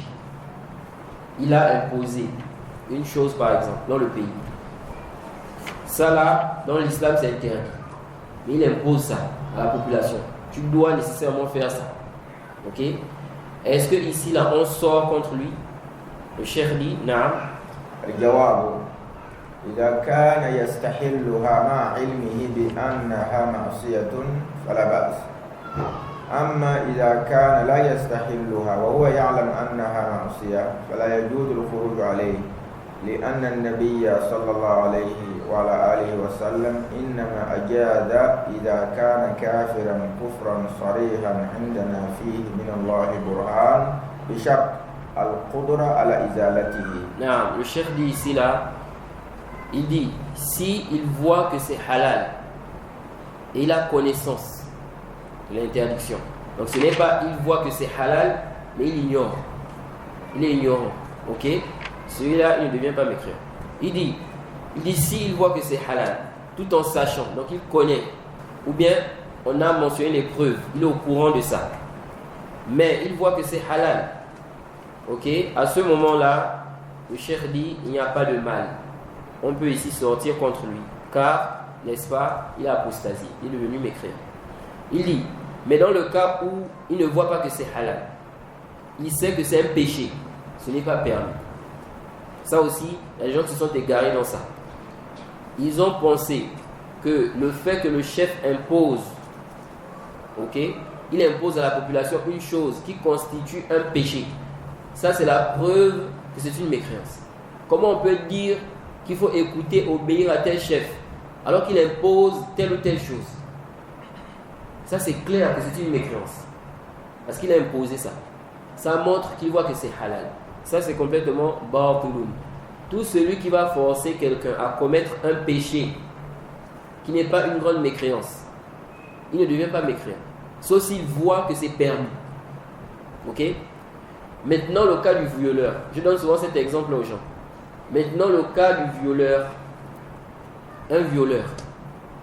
En réalité, le violeur, il est en train de forcer la personne à faire quoi? Hein? Le zina. À commettre le zina. Donc, à commettre un péché. Aucun savant n'a dit qu'un violeur, il devient mécréant. Parce qu'il a violé. Ok? C'est un péché. Ce n'est pas autorisé. Mais ça là, ça ne fait pas de lui un mécréant. Pour autant, il est en train de forcer quelqu'un à commettre quoi? Un péché. Parce que celui qui viole en réalité, n'est-ce pas, une femme, il est en train de forcer cette femme-là à commettre le zina. Vous voyez? Donc nous disons, le fait de forcer quelqu'un à commettre un péché, ce n'est pas une mécréance, c'est un péché. S'il te force à commettre cela, s'il voit que c'est halal, oui, c'est une mécréance. Mais s'il voit que c'est interdit, ce n'est pas une mécréance. Une maman qui force sa fille à se prostituer pour amener l'argent à la maison. La maman dit, il faut chercher quoi? Les hommes qui vont te donner l'argent pour faire la prostitution. Sinon, ne viens pas ici dans ma maison.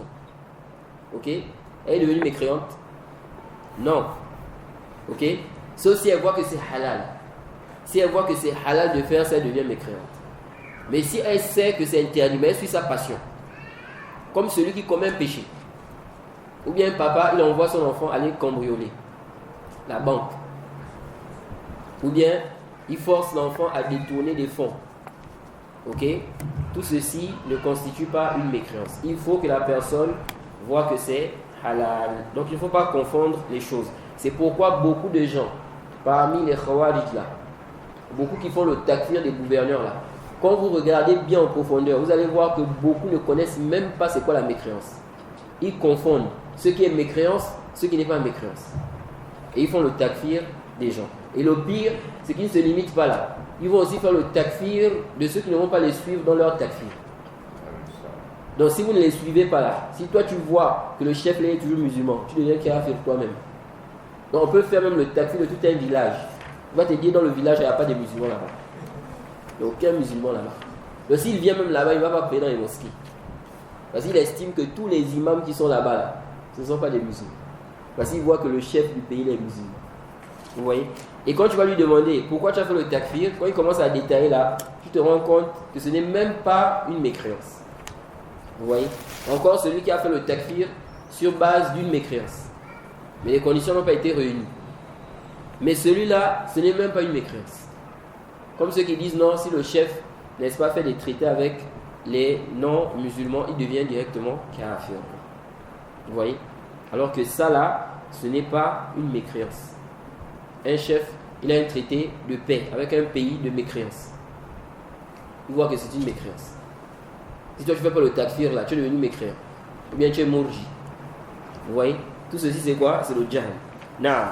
Donc ici, le cheikh a dit quoi? Il dit, si, n'est-ce pas, il ne voit pas que c'est halal, alors on n'a pas le droit de sortir contre lui, car le prophète a autorisé la sortie contre le chef que s'il est mécréant, d'une mécréance claire, dont nous avons la preuve venant d'Allah, à condition qu'on ait la capacité de l'enlever. Ok? Le cheikh n'a pas mentionné ça, mais c'est une autre condition aussi que les savants mentionnent. Il faut aussi qu'on ait déjà choisi celui qu'on va mettre là. Ok? Donc on veut l'enlever. Mais on a choisi déjà. Il y a quelqu'un déjà qui a été choisi. Donc quand on l'enlève, on te met. Mais si ici, là, on ne connaît pas, qui va prendre le pouvoir, ce n'est pas autorisé. Ça va mener le désordre. Ok? Bon, on l'a enlevé maintenant, qui est chef? Vous commencez à vous entretuer entre vous. Et le pays reste comme ça. Il n'y a pas de chef dans le pays. Ça, c'est le désordre. Ok? Donc il faut qu'on ait déjà ici, là, il faut qu'on ait choisi celui qui va être chef. Ok? À ce moment-là, lorsqu'on a choisi, et puis on a analysé les choses, on sait ici qu'on a la capacité, qu'on va l'enlever sans effusion de sang.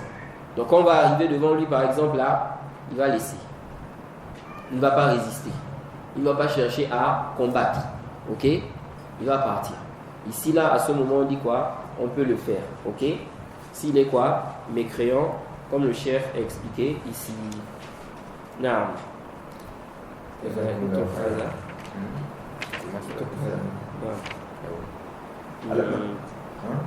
اترك هذا الباب الذي يلي. نعم. نعم.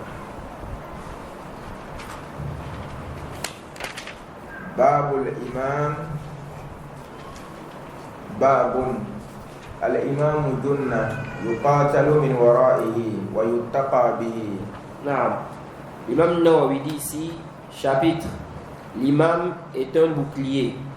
On combat derrière lui. Ou on combat derrière lui et on se protège par lui. نعم.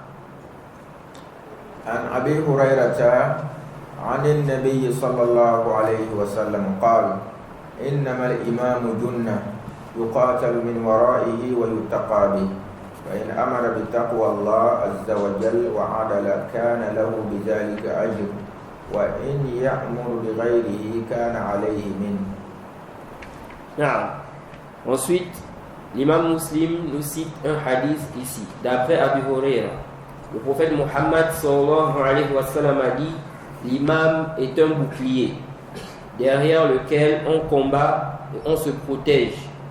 S'il ordonne la crainte d'Allah et se montre juste, il en sera récompensé. S'il ordonne autre chose, il en supportera le péché. Ok? L'imam Nawawi, expliquant ce hadith dans, n'est-ce pas, le Sahih Muslim, dans son explication du Sahih Muslim, au tome 12, page 230. Il dit quoi? Il dit ici, quand le prophète dit l'imam est un bouclier, ok, c'est-à-dire qu'as-sitr, il est comme une protection. لأنه يمنع العدو من أذى المسلمين ويمنع الناس بعضهم من بعض ويحمي بيضة الإسلام ويتقيه الناس. Il dit ici que quand le prophète dit ici que l'imam est un bouclier, c'est-à-dire il est comme une protection, il empêche l'ennemi de causer du tort aux musulmans. Ok? Le sens ici, c'est un bouclier car le chef va protéger sa population. Ok? Si un autre pays, des gens attaquent, ok, son pays, il va faire quoi? Il va protéger la population. Il va envoyer l'armée pour défendre le pays, pour défendre la population. Donc, c'est pourquoi le prophète a dit l'imam est un bouclier. Donc, le chef, le gouverneur, le président, le roi, c'est un bouclier. Il dit ici que, de même aussi, il empêche les gens de commettre des injustices sur les autres. Ok? Donc, maintenant, quelqu'un a commis une injustice sur l'autre, ou bien il cause du tort à l'autre. On dit quoi? Allez-y voir les autorités. Ok? Même si ce n'est pas le chef lui-même qui va régler votre affaire, mais du moment où on a délégué des gens pour ça, ok? Ou bien dans le pays, c'est comme ça. Il y a des gens qui sont chargés, n'est-ce pas, de régler ces affaires-là. Ok? Donc, le chef est un bouclier dans ce sens. Dans le sens où, n'est-ce pas, à travers lui, on se protège. Ok? Si quelqu'un cause du tort à l'autre, on va, n'est-ce pas, voir les autorités. Si quelqu'un ici, là, par exemple, il a pris les biens de l'autre, ou bien il a tué quelqu'un injustement, on va voir les autorités. Et il dit ici, il dit, les gens craignent, n'est-ce pas, la force du chef. Il dit, wa ma'na yuqatalu min wara'ihi. Quand le prophète a dit, on combat derrière lui. Donc le chef est un bouclier. C'est pourquoi on dit, n'est-ce pas, que les peines là, c'est le chef qui applique ça. Ok? C'est le chef qui applique cela. Celui-là, il a commis une injustice, ok, envers un autre. Il a volé les biens de l'autre. Qui va appliquer les peines là, c'est le chef. Ok? C'est un bouclier ici là.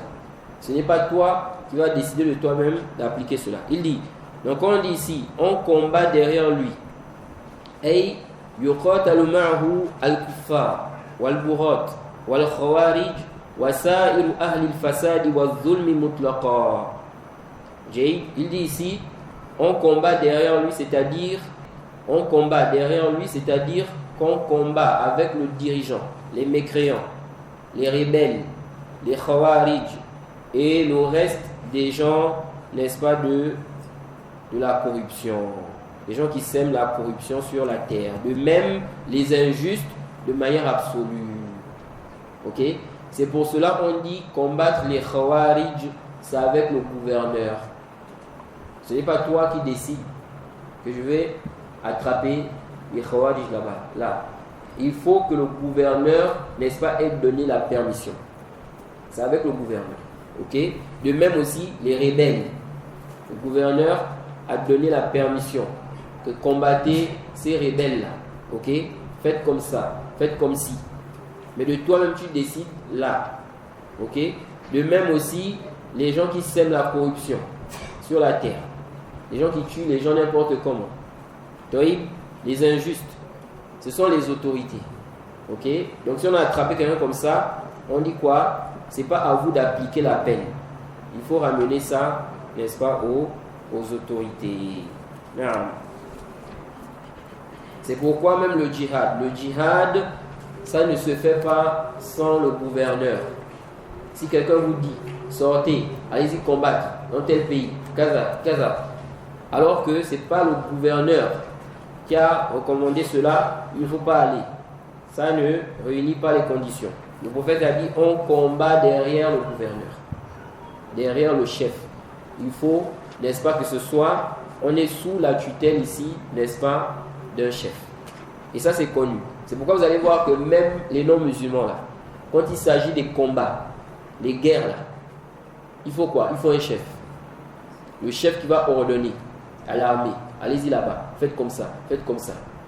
Mais sans chef, c'est le désordre. Ok? Donc il faut quoi? Il faut le chef. Donc tous ceux qui appellent les gens au djihad, ils appellent les gens au djihad sur internet. Sortez de vos pays, allez-y faire le djihad par-ci, par-là. Alors que c'est sans l'accord du gouverneur, ceci n'est pas conforme à l'islam. Naam.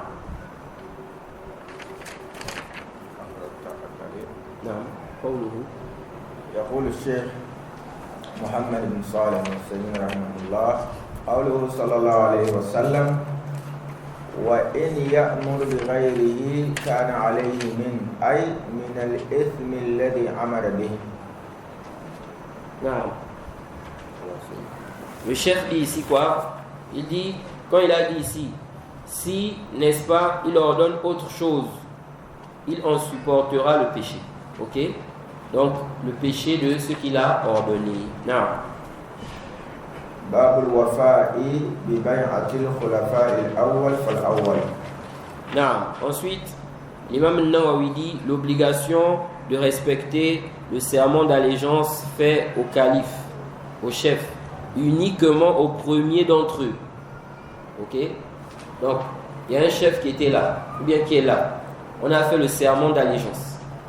Maintenant, un autre vient. Il prétend que c'est lui le chef. Il a regroupé des gens autour de lui. Ici, là, on ne doit pas, n'est-ce pas, lui accorder, n'est-ce pas, cette place. Ok? Car ici, on a déjà un chef. On a déjà un chef. Non. عن أبي حازم قال قعدت أبا هريرة 5 سنين فسمعته يحدث عن النبي صلى الله عليه وسلم قال كانت بنو إسرائيل تسوسهم الأنبياء كلما هلك نبي خلفه نبي وإنه لا نبي بعدي وستكون خلفاء فتكفر قالوا فما تأمرنا قال فوا ببيعة الأول فالأول وأعطوهم حقهم فإن الله سائلهم عما استرعاهم. Non. Donc ici là, Abi Hazim dit, n'est-ce pas, que j'ai tenu compagnie à Abu Huraira pendant 5 ans. Et je l'ai entendu dire que le prophète a dit, les enfants d'Israël, n'est-ce pas, étaient gouvernés par les prophètes. Ils étaient gouvernés par les prophètes. À chaque fois qu'un prophète mourait, un autre, n'est-ce pas, lui succédait. Ensuite, le prophète a dit, cependant, il n'y aura pas de prophète après moi. Donc après moi, il n'y a plus de prophète. Donc tous ceux qui prétendent, n'est-ce pas, la prophétie là, les non-musulmans, certains ils disent c'est un prophète, celui-là c'est un prophète. Tout ceci c'est complètement faux. Non, le prophète a dit il n'y aura pas de prophète après moi, mais un grand nombre de califes. Ensuite on a demandé au prophète, qu'est-ce que tu nous ordonnes? Il a dit respecter le serment d'allégeance fait au premier d'entre eux, et uniquement au premier, et donner leur droit. Car, n'est-ce pas, Allah les interrogera sur ce dont ils ont été chargés. Ok? Donc, eux aussi, ils ont leurs responsabilités. On avait vu ça. Le chef a des devoirs vis-à-vis de la population. S'il ne respecte pas, n'est-ce pas, cela, ok, il aura des comptes à rendre auprès d'Allah. Mais nous aussi, on a nos devoirs vis-à-vis de lui. On doit respecter ça. Même si lui, il ne respecte pas ses devoirs vis-à-vis de nous. Ok? Il sera interrogé par rapport à ce qu'il fait. Nous, on doit respecter quoi? Nos devoirs. Ce n'est pas, n'est-ce pas, une relation de réciprocité. S'il nous donne, nous aussi on lui donne. S'il fait, nous aussi on fait.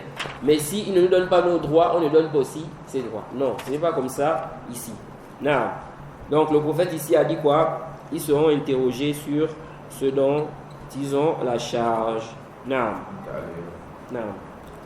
يقول الشيخ محمد بن صالح العثيمين رحمه الله في هذا الحديث دليل على أن ما جاءت به الرسل هو السياسة التي يساس بها الخلق وتدبر شؤونهم ويوجهون إليها، لقوله صلى الله عليه وسلم: كانت بنو إسرائيل تسوسهم الأنبياء كلما هلك نبي خلفه نبي. ومن زعم أن الشريعة قسيم السياسة فقد أخطأ وضل، بل الشريعة حقيقة هي السياسة، وهي سياسة الرسل عليهم الصلاة والسلام التي جاءوا بها من عند الله تعالى، وهي خير السياسات بلا شك. Naam, le Cheikh Ibn Uthaymin dit ici, dans ce hadith, il y a la preuve, n'est-ce pas, que ce qui est venu avec les messagers, ça rentre dans la politique, la gouvernance, ok, la gouvernance avec laquelle ils gouvernaient les gens et ils administraient leurs affaires. Ils orientaient les gens vers cela. Car le prophète a dit ici que les enfants d'Israël, n'est-ce pas, étaient gouvernés par des prophètes. Lorsqu'un prophète mourait, un autre lui succédait. Celui qui prétend que la législation, n'est-ce pas, c'est une section, ok, de la politique, donc c'est séparé. Il dit ici, il s'est trompé, il s'est égaré. Ok. Plutôt, la législation, c'est même ça, c'est la politique, c'est la gouvernance. Ok. Il dit la gouvernance des messagers avec laquelle ils sont venus. Et c'est la meilleure politique, la meilleure gouvernance. Ok. Dans l'islam aussi, il y a la politique. Ok. Donc la politique, n'est-ce pas, elle n'est pas quoi rejetée de manière absolue. Ce qu'on rejette, c'est la politique basée sur le faux, sur le mensonge, sur des choses, n'est-ce pas, qui contredisent la législation, sur l'injustice. Ok? Mais la politique qui est conforme à l'islam, n'est-ce pas, ici là, ce n'est pas quoi? Ce n'est pas rejeté. Non. وقوله وإنه لا نبي بعدي لا نافية للجنس فتنفي أي نبي، أي من كانت نبوته خاصة أو عامة. ومن ادعى أنه نبي بعد النبي صلى الله عليه وسلم فهو كافر، ومن صدقه في نبوته فهو كافر، لأنه تكذيب لصريح القرآن وصريح السنة. ومن ادعى النبوة وجب قتله، ولكن لا يقتله إلا من له إقامة الحدود وهو ولي الأمر. Non, le chef dit ici, le prophète a dit, il n'y aura pas de prophète après moi. Là, ici, là, c'est une négation du genre. C'est-à-dire qu'on infirme tout prophète. Ok? Tout prophète, que ce soit une prophétie générale ou bien spécifique. Quiconque prétend, n'est-ce pas, qu'il est prophète après le prophète Mohammed sallallahu alayhi wa sallam, il est mécréant. Celui qui vient, il dit, je suis prophète, c'est un kafir. Le cheikh dit, celui qui le croit, celui qui va croire, n'est-ce pas, en lui, il est également kafir. Ok? S'il dit il est prophète, et toi tu crois, toi-même aussi tu deviens kafir. Limaza. Pourquoi? Le cheikh dit, car ici là, c'est un démenti clair du Coran et de la Sunna. Et quiconque prétend, n'est-ce pas, la prophétie, donc il prétend qu'il est prophète, il est obligatoire de le tuer. Cependant, celui qui va le tuer, c'est celui-là, n'est-ce pas, qui applique les peines. Et il s'agit ici du gouverneur, du chef. Ok? Si le chef ne fait pas cela, on n'a pas le droit, nous, de le faire. Ah. وقوله وستكون خلفاء فتكثر قالوا يا رسول الله فما تأمرنا، يعني إذا كثروا. قال فور بيعة الأول فالأول، يعني إذا تعددوا فإننا نأخذ بالأول. مثال ذلك استولى إنسان على المسلمين ثم نشأ آخر في مكان ما وطلب البيعة لنفسه، فإننا لا نمكنه من هذا ونأخذ ببيعة الأول ونقاتل معه هذا الذي قام يريد الخلافة، حتى لو كان أفضل من الأول فإنه يقاتل ويقتل إذا أمكن ولكن هذا مشروط بما إذا كان لدينا القدرة فإن لم يكن قدرة وإنما تراق دماء وتهتك أعراض فإنه يجب الصبر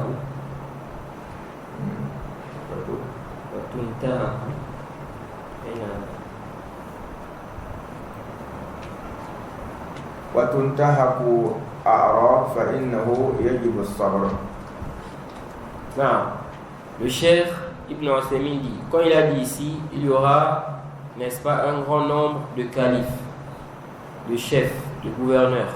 Ils ont dit, ô messager d'Allah, que nous ordonnes-tu de faire à ce moment? C'est-à-dire lorsqu'il y aura beaucoup de gouverneurs, de chefs. Il a dit ici, respecter le serment d'allégeance fait au premier d'entre eux. C'est-à-dire, s'ils sont nombreux, ici l'on prend en considération le premier. Il dit exemple, un homme, n'est-ce pas, a pris le contrôle. Il a pris le contrôle des musulmans dans un endroit, ok? Il est devenu chef là-bas. Ensuite, un autre est apparu quelque part et il demande qu'on lui fasse serment d'allégeance, ok? Il prétend ici que c'est lui le chef. Il dit ici, le chef dit, on ne lui permet pas cela, ok? Ici, là, on va faire le serment d'allégeance au premier. Et on va combattre le deuxième, là, avec le premier. On va se ranger du côté du premier pour combattre le deuxième. Ok? Donc, ce n'est pas toi seul. Mais ici, c'est avec ce chef-là. Donc, celui qui veut quoi? Qui veut la chefferie ici. Il dit, même s'il est meilleur que le premier, même si le deuxième là, il est meilleur que le premier, qui a déjà le pouvoir. Ici là, on va combattre. Et on va le tuer si c'est possible. Donc le deuxième là. Il dit cependant, ceci est conditionné. Il faut qu'il y ait quoi? La capacité. Si on n'a pas la capacité, si on doit faire couler le sang et puis bafouer les honneurs des gens, alors ici il est obligatoire de patienter. Ok? Donc si on a un chef déjà qui est là.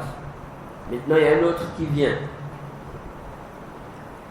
Il prétend que c'est lui le chef. Qu'on doit accepter que c'est lui le chef. Le chef dit ici, là, on ne va pas ici lui permettre cela. On va se mettre avec le premier pour le combattre. Ok? On va se mettre avec le premier pour le combattre. Et ici, il dit, si on a la capacité. Mais s'il n'y a pas la capacité aussi, si le sang va couler, ici là on va faire quoi? On va patienter. Non. Ça c'est si, n'est-ce pas, pour le tuer, on va faire couler le sang. Non. Parfois cette situation arrive dans certains endroits. Il y a déjà un chef là-bas. On apprend qu'il y a quelqu'un, n'est-ce pas, qui a voulu faire un coup d'état par exemple. Ou bien il a voulu prendre le pouvoir. Mais il n'a pas encore le pouvoir dans le pays. Ok? Par exemple, il est dans une ville, là-bas. Ok? Est-ce que celui-là, on le considère comme chef? Il y a des gens aujourd'hui, là, ils viennent et disent, ah, vous là, vous dites que si quelqu'un a pris le pouvoir par la force, il est devenu chef, on lui doit écouter obéissance. S'il est déjà installé, si son pouvoir est déjà établi. Ils disent, bon, maintenant ici, là, pourquoi vous ne donnez pas la baie à celui-là? Pourquoi vous ne dites pas que celui-là, on lui doit écouter obéissance? Ça, c'est l'ignorance. Quand les savants parlent de ça, ils parlent de quelqu'un, il a pris le pouvoir et puis son pouvoir est établi. Il s'est déjà installé dans le pays. C'est fini, c'est reconnu. Ok? Ici, là, on dit, il devient, c'est le chef des musulmans. C'est le chef des musulmans. Même si, n'est-ce pas, il a utilisé une méthode qui n'est pas quoi? Bonne. Mais comme il est déjà chef, son pouvoir est déjà établi. Il est déjà là.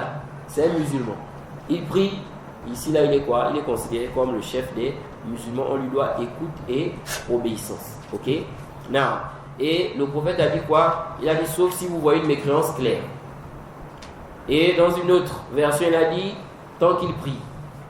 Donc ça veut dire quoi? Ça veut dire que du moment où c'est un musulman, il prie, on n'a pas le droit de contester. Donc tu dis non, mais il a pris le pouvoir par la force. Le prophète a dit quoi? il a dit, sauf si vous voyez une mécréance claire, il a dit tant qu'ils accomplissent la prière. Bon, lui là qui est là, il est mécréant, il a délaissé la prière.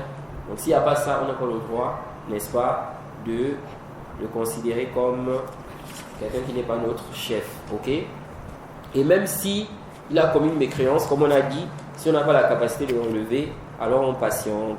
Non. Donc le chef, il nous dit quoi ici? Il dit, si on doit ici là faire couler le sang, on doit patienter. Non. فإن قال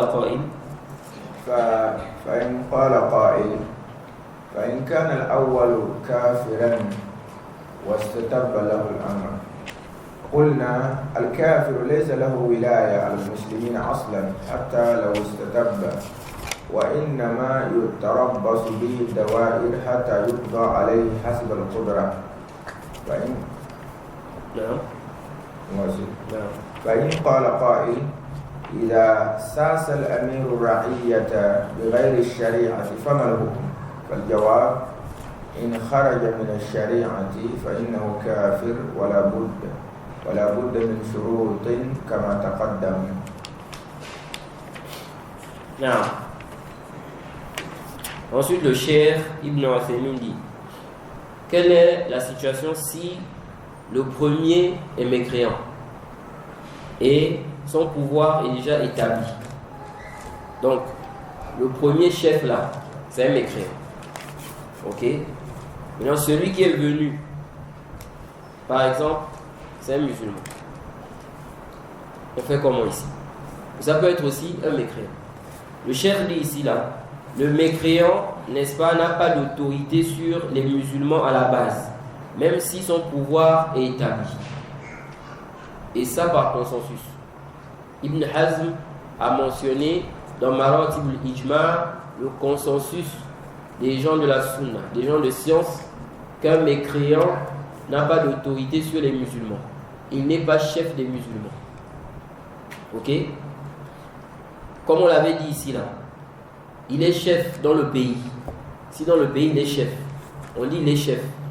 Dans le pays, il est considéré comme chef, comme gouverneur. Mais shar'an, selon l'islam, selon la législation, il n'est pas chef. Ok? Maintenant ici là, quand on est dans un pays comme ça, qu'est-ce qu'on fait? La base, on doit l'enlever. Ok? On doit l'enlever pour mettre un musulman. Mais si on ne peut pas le faire, ok? Ou bien ça va faire couler le sang. Ok? À ce moment, on dit quoi? On patiente. On doit patienter. Par exemple, ici, là, les musulmans n'ont pas la force pour enlever le chef. Ok? Si on suppose que le chef, là, il est devenu mécréant. Ok? Si on suppose qu'il est devenu mécréant, par exemple, ils n'ont pas la capacité. Donc, ils font quoi? Ils patientent. Ok? Ils font quoi? Ils patientent. Non. Donc le cheikh a dit quoi ici? Il a dit, le mécréant, même si son pouvoir est établi, ok, il n'a pas d'autorité sur les musulmans. Il dit cependant, on attend la situation adéquate. On attend que la situation se retourne contre lui, afin qu'on puisse, n'est-ce pas, finir avec lui. Ok? On le prend selon nos capacités. Ok? Non. Sinon, on fait quoi? On patiente. Non. Il faut la parole.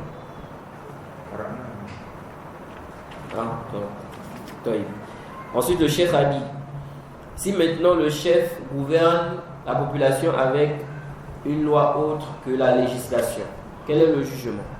Il dit, s'il sort de la législation, il est mécréant, mais il faut que les conditions soient réunies comme on a dit. Ok? Bon, la parole du chef ici, c'est un peu ambigu. Ok?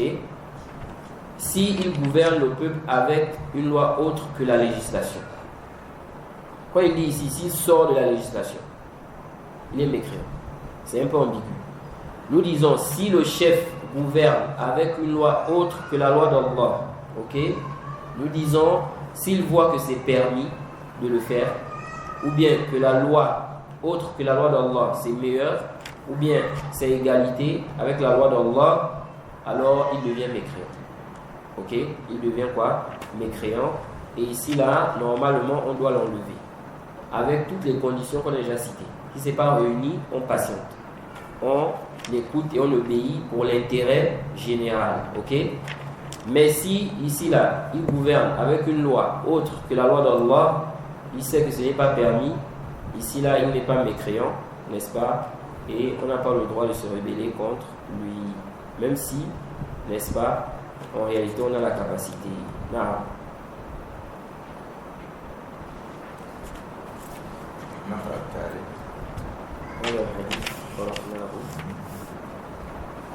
نعم اقرأ الحديث وعدون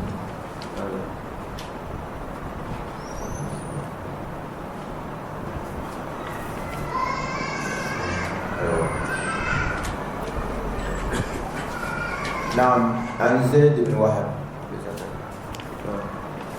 عن عبد الله قال رسول الله صلى الله عليه وسلم إنها ستكون بعدي أثرة وأمور تنكرونها قالوا يا رسول الله كيف تأمر من أدرك منا ذلك قال تؤدون الحق الذي عليكم وتسألون الله الذي لكم. نعم, ça c'est un hadith aussi important.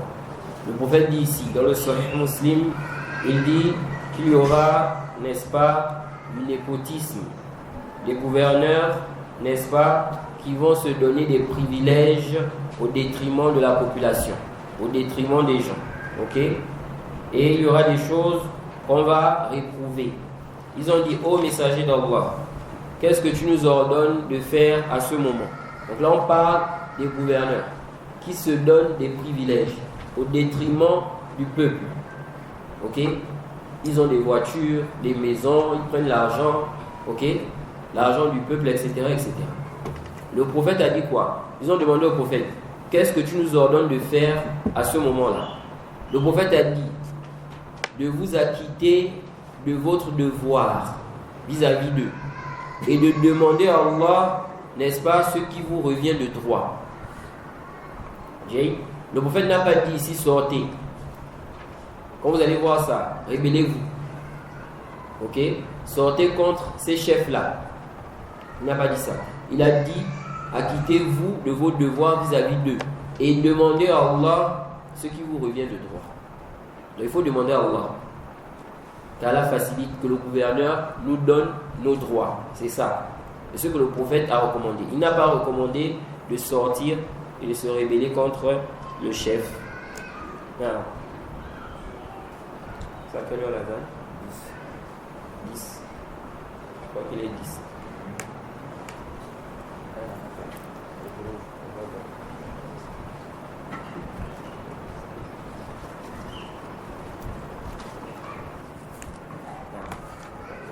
Combien de questions? Ça a plus de temps.